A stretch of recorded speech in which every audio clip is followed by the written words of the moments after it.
Good day everyone. आज हम discuss करेंगे discovery of electron. By the way, I am Kash, your virtual teacher, and welcome to my channel learn with ease.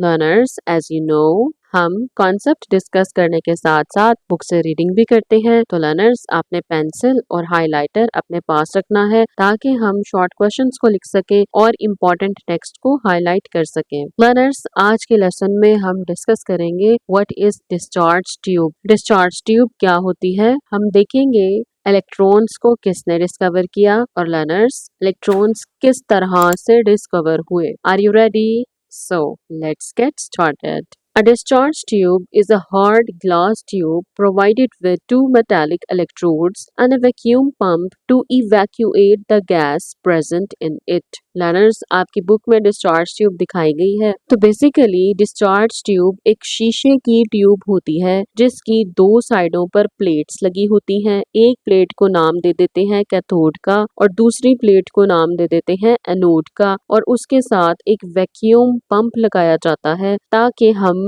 इस tube के अंदर pressure को कम या ज्यादा कर सकें। मोस्टली इस ट्यूब के अंदर लर्नर्स प्रेशर को लो रखा जाता है, और लो प्रेशर का मतलब होता है लर्नर्स इस गैस के जो मॉलिक्यूल्स होंगे, जो पार्टिकल्स होंगे, वो बहुत कम होंगे। When a high voltage is applied to a gas at a very low pressure present in a gas tube, the glass surface behind the positive electrode starts to glow. Learners, जब इन electrodes को एक high voltage supply के साथ attach किया जाता है learners, तो इसकी वजह से एक ग्लो बनता है। इस ट्यूब के इस सिरे पर लर्नर्स एक स्क्रीन रखी जाती है जिसको कोट कर दिया जाता है फ्लोरीसेंट मटेरियल से। फ्लोरीसेंट मटेरियल लर्नर्स ये चमकदार मटेरियल होता है। जब ये रेस इस एनोड से गुजरकर इस फ्लोरीसेंट स्क्रीन पर टकराएंगी तो ये ग्लो अप हो जाएगी, यानी इसमें चमक पैदा होगी due to the rays emitted from the cathode। और लर्नर्स, हाई वोल्टेज सप्लाई को ऑन करेंगे तो इस कैथोड से रेस निकलेंगी। अब ये रेस आपको दिखाई नहीं देंगी, लेकिन आपको फील तब होंगी जब ये इस फ्लोरीसेंट स्क्रीन पर टकराएगी और यहाँ पर ग्लो होगा।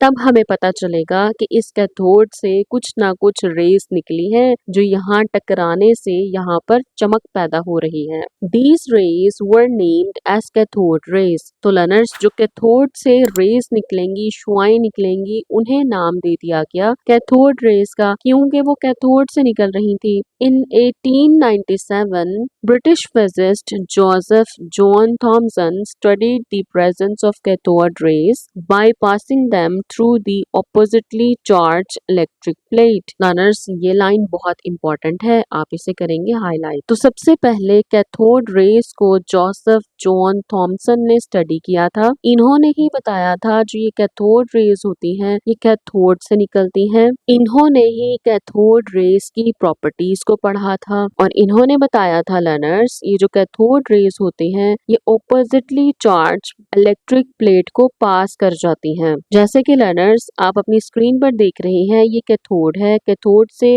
रेस निकलेंगी और वो तब निकलेंगी जब हम यहाँ पर हाई वोल्टेज सप्लाई करेंगे, और ये जो कैथोड रेस है ये ऑपोजिटली चार्ज प्लेट यानी कि एनोड से गुजरती हुई इस फ्लोरीसेंट स्क्रीन पर जाकर टकराएंगी और टकराने की वजह से यहाँ पर चमक पैदा होगी।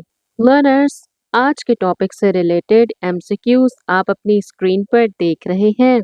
लर्नर्स, इस एमसीक्यू फाइल का लिंक आपको डिस्क्रिप्शन में मिलेगा। आप लिंक को क्लिक करें और एमसीक्यू पेज पर लैंड करें। It was observed that cathode rays bent towards the positively charged plates, showing they carry negative charge। Learners, ये जो कैथोड रेज निकल रही हैं, इन्हें तो ऐसे सीधा जाना चाहिए था, लेकिन ये ऐसे सीधा नहीं गई, ये बेंड हो गई इन पॉजिटिव प्लेट्स की तरफ, यानी कि ये एनोड है और एनोड पे चार्ज होता है पॉजिटिव। आप देख सकते हैं इसे जाना चाहिए था ऐसे सीधा, लेकिन ये ऐसे सीधा नहीं किया, ये अपने रास्ते से ये रेस डिफ्लेक्ट हो गई और एनोड की तरफ मुड़ गई। ये बात साबित करती है जो कैथोड से रेस निकल रही हैं, शुआएं निकल रही हैं, इन पे नेगेटिव चार्ज मौजूद है, क्योंकि लर्नर्स हमें पता है कि नेगेटिव चार्ज पॉजिटिव चार्ज को अट्रैक्ट करता है और उसकी तरफ बेंड हो जाता है। Thomson also installed two magnets on either side of the discharge tube and noticed that cathode rays were also diverted by the magnetic field. Learners, अब थॉमसन ने इसको थोड़ा सा इम्प्रूव किया। डिस्चार्ज ट्यूब का सेटअप वैसे ही रहने दिया, उसमें एक और चीज ऐड कर दी और वो था मैग्नेट। मैग्नेट ऐड करने से उन्हें एक और बात पता चली, जब हम मैग्नेट ऐड कर देंगे डिस्चार्ज ट्यूब पर तो जो कैथोड रेज है उनकी डिफ्लेक्शन मजीद ज्यादा हो जाएगी। Thomson used the finding of his experiment to calculate the mass to charge ratio of cathode rays, which finally proved that cathode rays are in fact negatively charged material particles. Learners, जो Thompson थे उन्होंने calculation की, उन्होंने निकाला mass over charge ratio। इस ratio को जब उन्होंने सॉल्व किया एक्सपेरिमेंट वैल्यूज डालकर तो उन्हें पता चला जो कैथोड रेज होती हैं उन पे नेगेटिव चार्ज होता है, ये नेगेटिवली चार्ज्ड पार्टिकल्स हैं। नेगेटिवली चार्ज पार्टिकल्स मीन्स ऐसे पार्टिकल जिन पे नेगेटिव चार्ज मौजूद होता है। These particles were later named as electrons. काफी टाइम के बाद जाकर इन नेगेटिवली चार्ज्ड पार्टिकल्स को इलेक्ट्रॉन का नाम दे दिया गया। It was also shown that electrons are the sub atomic particles of all elements. अब ये लाइन इंपॉर्टेंट है, आप इसे करेंगे हाईलाइट। और लर्नर्स, ये भी बताया गया जो इलेक्ट्रॉन्स होते हैं वो तमाम एलिमेंट्स के सब एटॉमिक पार्टिकल्स होते हैं। नॉर्मली लर्नर्स, एक जो एलिमेंट होता है उसके पास एक न्यूक्लियस होता है और उसके गिर्द इलेक्ट्रॉन्स मूव कर रहे होते हैं। न्यूक्लियस में प्रोटॉन्स होते हैं जिसकी वजह से न्यूक्लियस पे चार्ज आ जाता है पॉजिटिव, और जो लर्नर्स इलेक्ट्रॉन्स होते हैं वो बाहर मौजूद होते हैं और दायरों के सूरत में मूव कर रहे होते हैं। अगर हम बात करें एलिमेंट की, एलिमेंट्स किससे मिलकर बने होते हैं? एटम्स से मिलकर बने होते हैं। और एटम्स किससे मिलकर बना होता है लर्नर्स? एटम्स प्रोटॉन, इलेक्ट्रॉन और न्यूट्रॉन से मिलकर बना होता है। तो लर्नर्स, जो प्रोटॉन्स, इलेक्ट्रॉन्स और न्यूट्रॉन्स होते हैं इन्हें बोला जाता है सब एटॉमिक पार्टिकल्स। तो लर्नर्स, ये था छोटा सा एक्सपेरिमेंट बेस्ड टॉपिक जिसमें हमने पढ़ा इलेक्ट्रॉन्स किस तरह से डिस्कवर हुए, किसने डिस्कवर किया और इलेक्ट्रॉन्स पर क्या चार्ज होता है। मैं उम्मीद करती हूँ आपको ये लेसन बहुत अच्छे से समझ आ गया होगा। नेक्स्ट लेसन में लर्नर्स हम पढ़ेंगे डिस्कवरी ऑफ प्रोटॉन।